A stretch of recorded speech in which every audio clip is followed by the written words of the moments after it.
Saviez-vous qu'une compagnie aérienne commerciale ne réalise qu'un bénéfice net d'environ 7 $ pour chaque passager qui monte à bord? C'est moins que le prix d'un café à l'aéroport. Cela signifie que les billets d'avion ne sont pas le seul moyen pour ces entreprises de gagner de l'argent et de survivre. Alors, d'où proviennent réellement leurs profits multimilliardaires?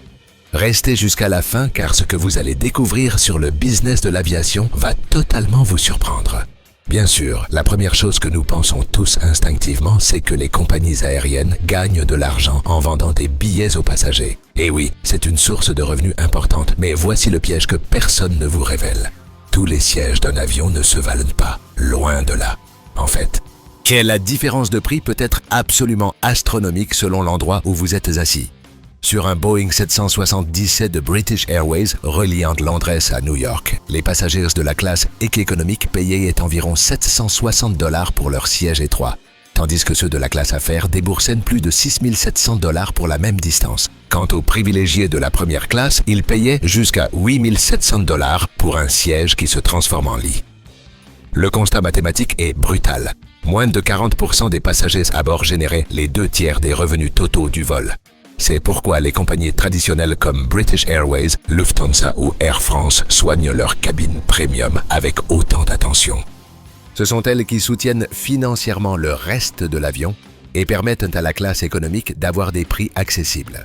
Delta Airlines, par exemple, a généré plus de 5,2 milliards de dollars en un seul trimestre de 2024 grâce exclusivement à ses services premium. C'est une somme d'argent absolument indécente. En revanche, les compagnies à bas prix ou low cost misent sur une stratégie complètement différente.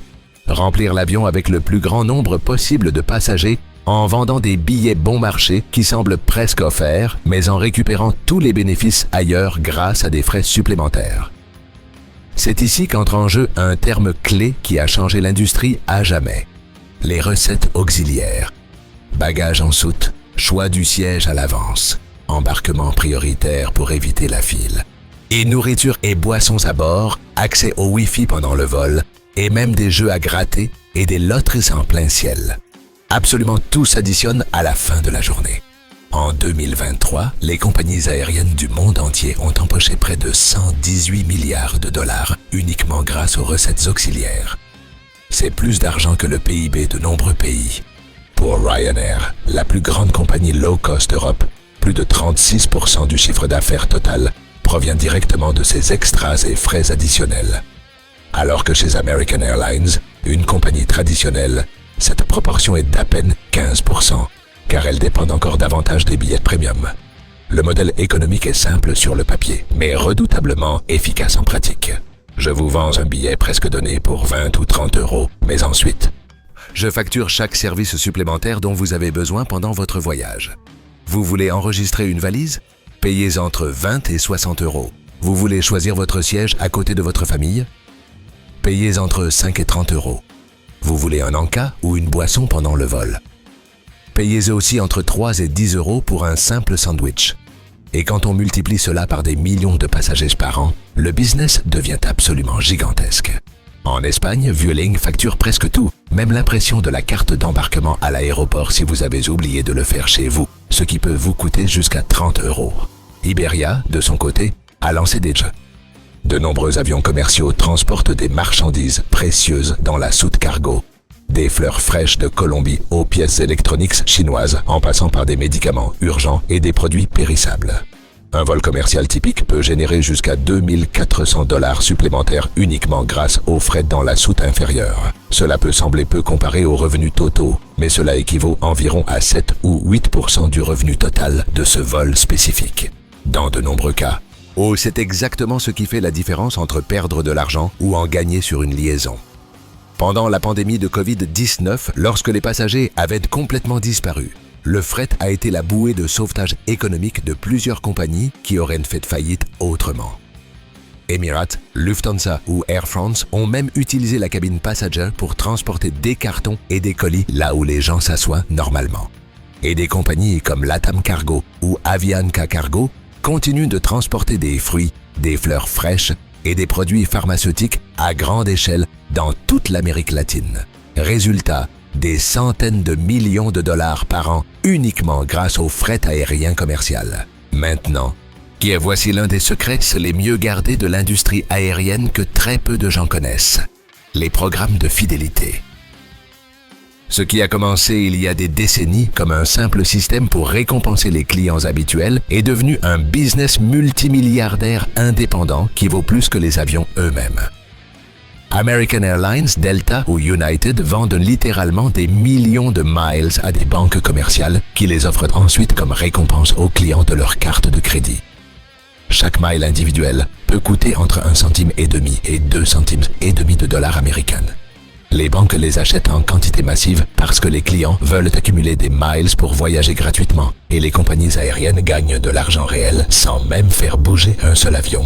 Delta Airlines et par exemple a déclaré 3,8 milliards de dollars de revenus pour son programme Sky Miles uniquement en 2024. Et American Airlines a fini par obtenir plus de 50% de ses bénéfices totaux rien qu'avec la vente de miles aux banques et aux cartes de crédit. C'est absolument incroyable quand on y pense bien. De plus, beaucoup de miles accumulés ne sont jamais vraiment échangés. Ils expirent par manque d'utilisation ou restent oubliés sur des comptes inactifs, ce qui signifie un revenu totalement net pour la compagnie sans rien avoir à donner en échange. À tel point que United Airlines a même hypothéqué son programme Mileage Plus pour obtenir un financement bancaire pendant la crise. Oui, vous avez bien lu, les programmes de miles valant plus que de nombreux avions physiques de la flotte.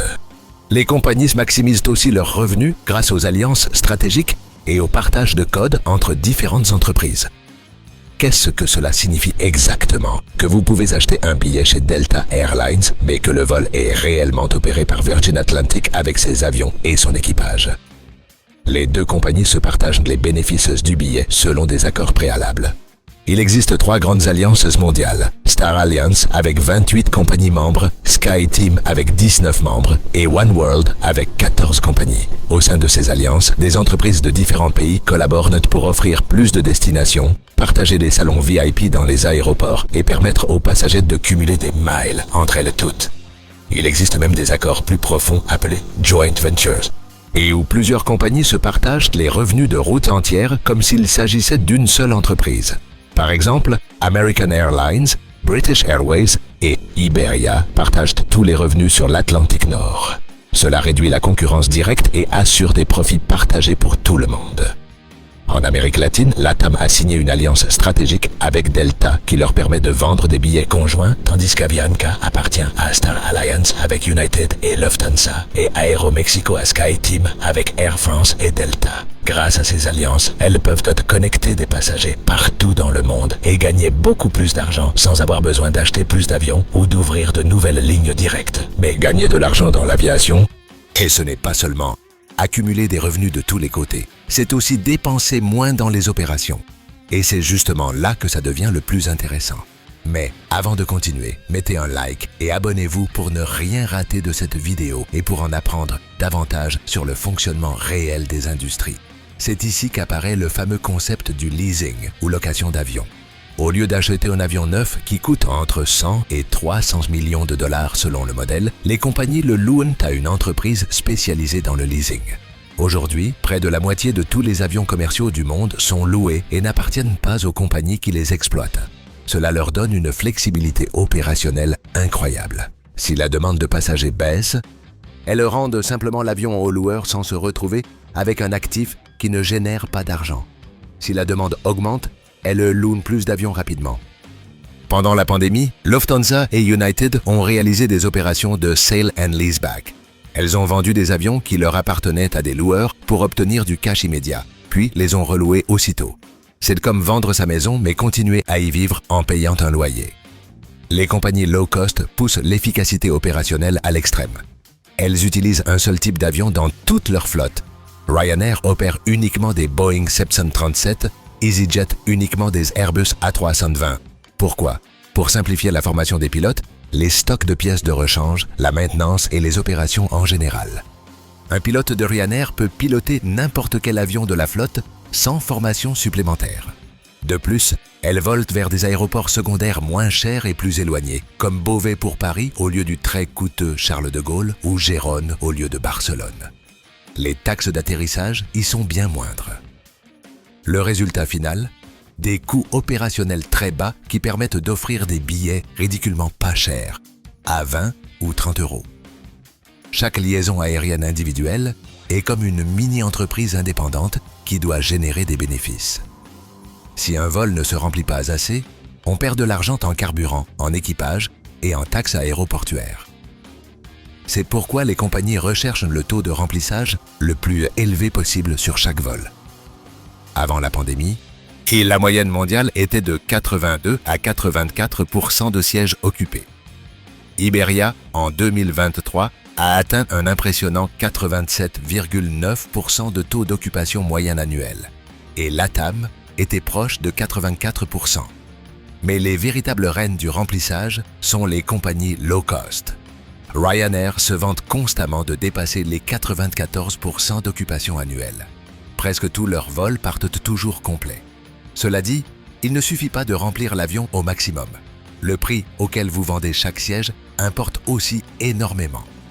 Parfois, un vol rempli à 80% avec des tarifs élevés laisse plus de bénéfices nets qu'un vol rempli à 100% de billets bon marché. C'est pourquoi les compagnies utilisent des algorithmes complexes de gestion des revenus, le yield management, qui ajustent constamment les prix, heure par heure, selon la demande en temps réel. Et un exemple pratique. Vendre le dernier siège disponible à seulement 5 € vaut mieux que de le laisser vide, car ces 5 € sont un revenu net quasi pur avec un coût marginal proche de zéro. L'avion allait voler de toute façon, le carburant est déjà payé, l'équipage est déjà assigné. Dans cette industrie, chaque siège compte et chaque euro a son importance. En plus de tout ce qui précède, les compagnies gagnent aussi beaucoup d'argent avec la publicité à bord. Vous pensiez que l'avion ne servait qu'à voler d'un point A à un point B. Eh bien non, c'est aussi un panneau publicitaire géant dans les airs avec une audience captive.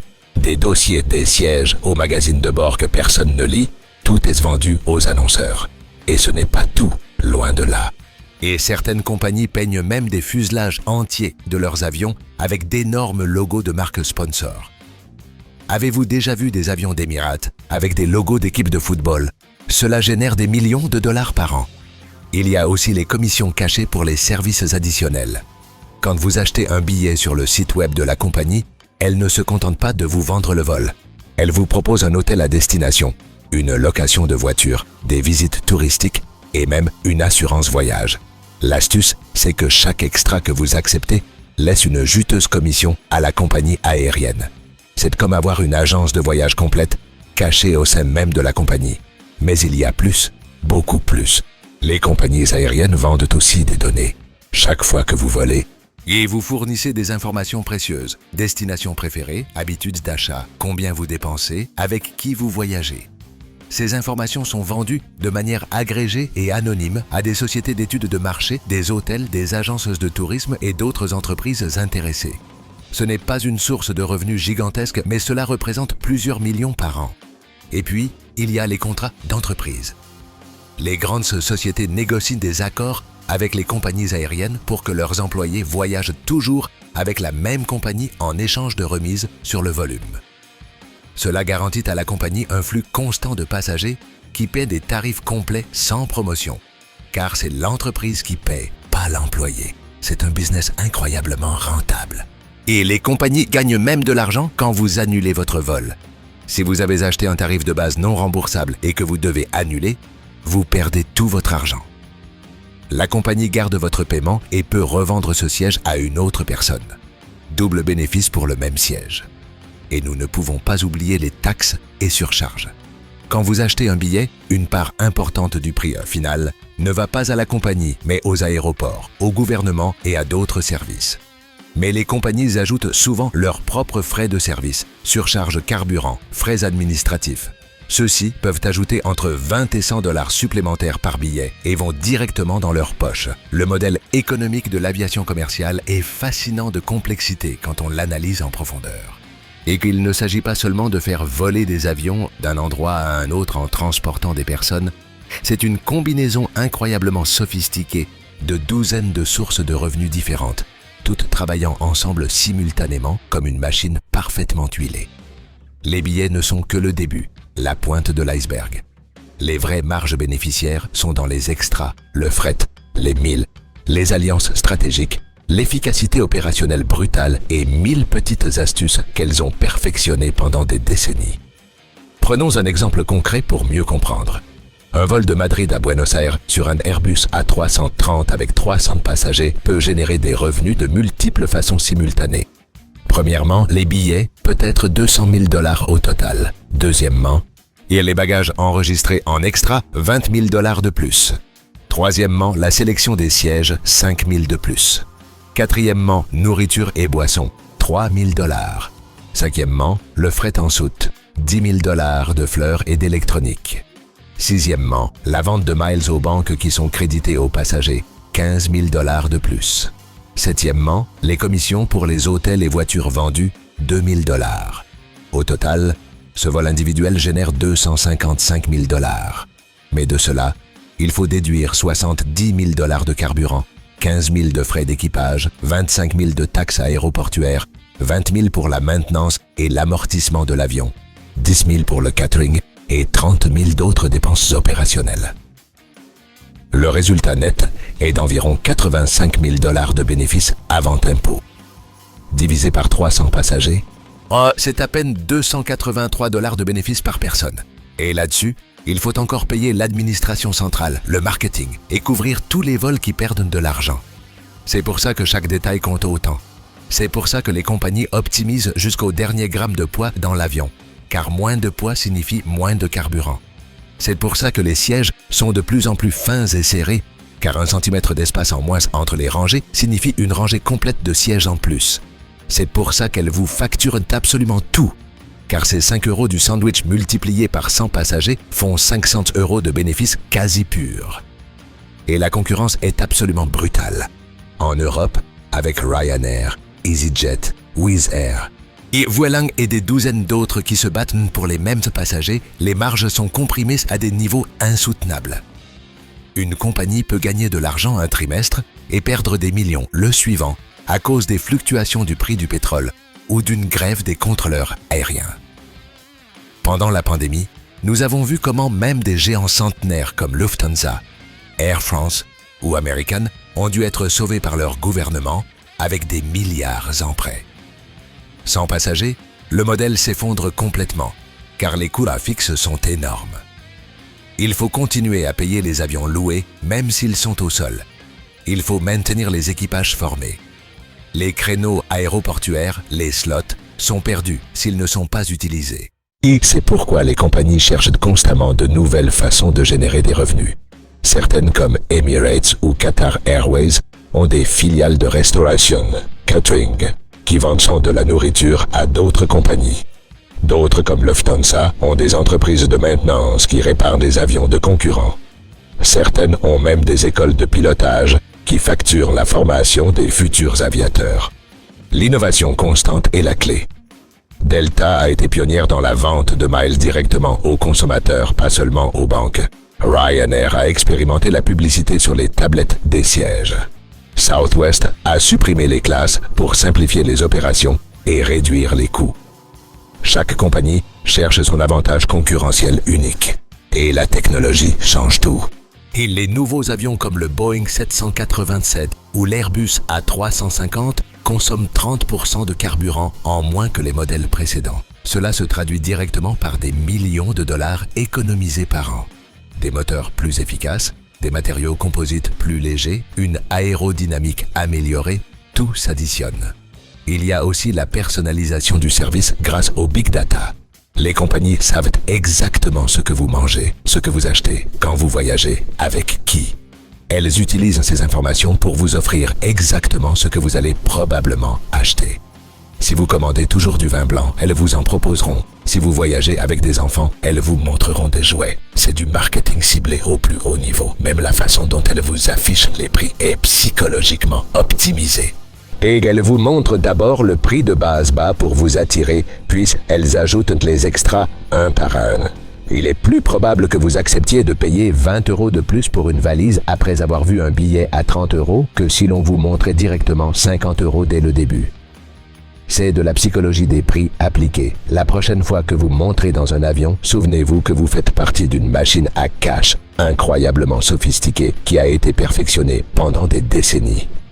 Chaque décision que vous prenez, du choix du siège Hublot à l'achat d'un sandwich au jambon, a été soigneusement conçue par des algorithmes complexes et des équipes entières d'analystes financiers pour extraire la valeur maximale possible de votre voyage sans que vous ne vous en rendiez compte.